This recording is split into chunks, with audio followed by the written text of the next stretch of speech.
Hey, Tom Blanchard here with another episode of Thursdays with Tom, where I provide you with some helpful nuggets to keep those juices flowing and put more money into your pocket.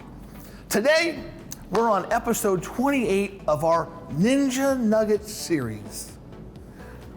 We're going to be covering decision strategies, right? Decision strategies. You know, there are several strategies that you as a professional can use to assist a customer in making a decision. Customers have two basic decision strategies, toward and from. To help you visualize this, I want you to think of two tennis players in a match.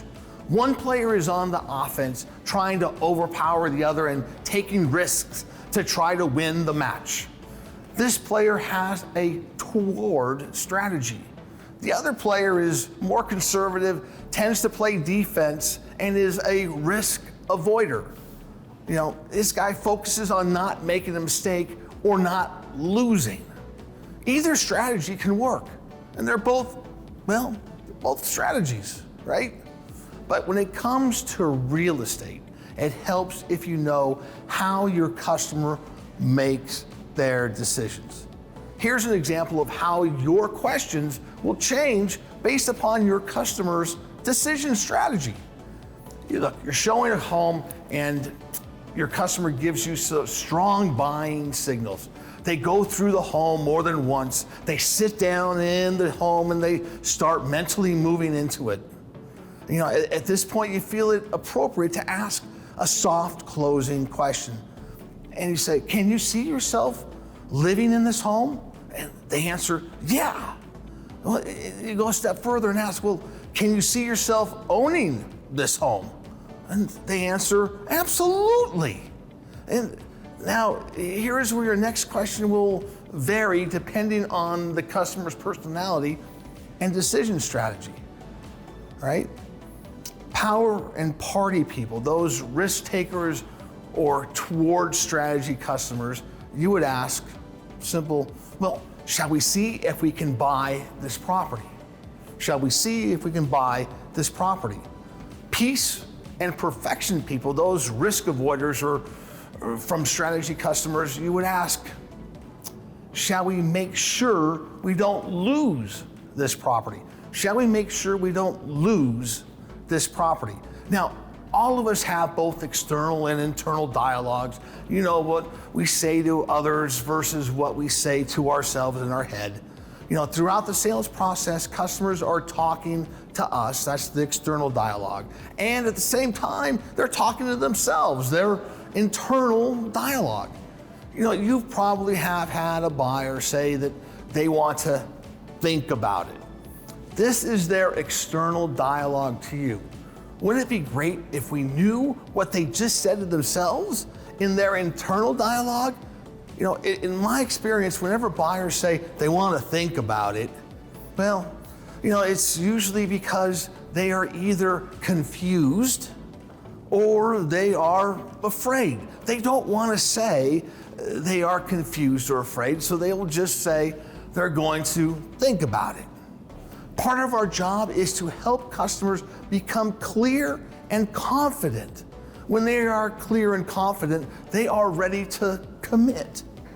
You may wonder why we ask a particular question or why we ask it a certain time or in a certain order. You know, these questions and processes are designed to speak to the customer's internal dialogue. One way to access a customer's internal dialogue and to help them become clear is through the use of pretend states. This is where we put the customer in a make-believe frame of mind. You know, the reason many customers are afraid to tell you what they are really thinking is because they are afraid of making a mistake or giving the wrong answer. This comes from our schooling when we always wanted to have the right answer, and if we didn't, the other students would make fun of us. You remember those days, right? A state of pretend is a kind of game where the answers don't really count. Customers then feel more confident to open up about how they really feel. One of my favorite ways to put your customers in a pretend state is to ask them to wave their magic wand. Sort of goes, let's see, sort of like this, just for fun. If you could wave a magic wand and have the sale go perfectly for you, what would that look like?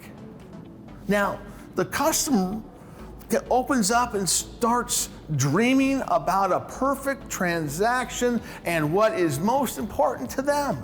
Sometimes the answer is buried in their non-consciousness.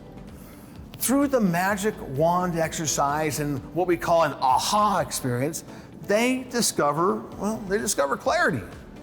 The final strategy is giving the customer permission to make the decision. Sometimes the customer just needs permission to make a decision they really want to make, but for whatever reason is just afraid of making it. Again, it goes back to clarity and confidence. Your suggestions speak to their internal dialogue. Sometimes, like 85% of what they wanted is good enough, and it's okay to buy a home that's not perfect, right?